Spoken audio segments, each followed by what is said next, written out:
सन्नी सागर entertainment channel के लाल button को दबा दीजिए और नए नए गानों का मजा लीजिए। बोला बोला छठी मैया की जय। एखन अहाँ सब सुनि रहल छी आरजे म्यूजिक नवलावर पट्टी की प्रस्तुति। चलो छठी घाटे भौजी छठी माई के घर है पूजा नमाये पूजा नमाये। चलो छठी घाटे भौजी छठी माई के घर है पूजा नमाये छठी माई के घर है पूजा नमाये। और चलो छठी घाटे भौजी छठी माई के घर है पूजा नमाये। खुश है तई मैया जी खुश है तई मैया जी दत गोदी में जोड़ है लला नमाये।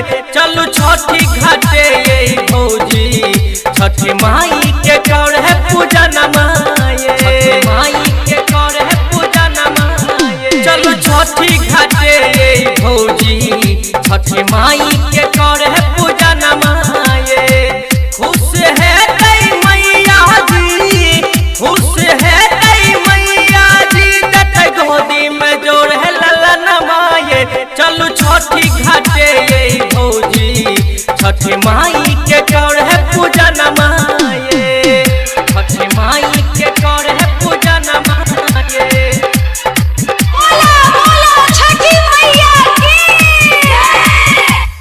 माई के महिमा अपार छै जानत जग संसार छै।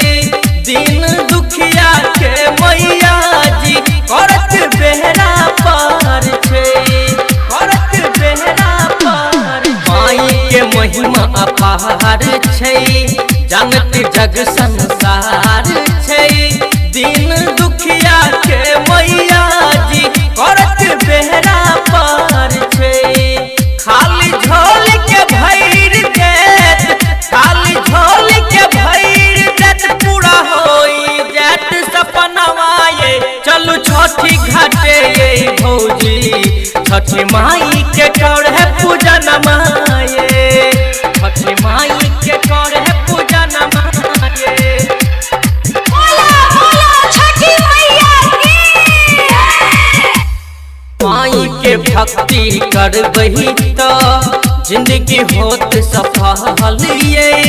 दर्शन करे खातिर देखियो एहले कृष्णा कमालिए एहले कृष्णा कमालिए। माई के भक्ति करबही तो जिंदगी होत सफल ये।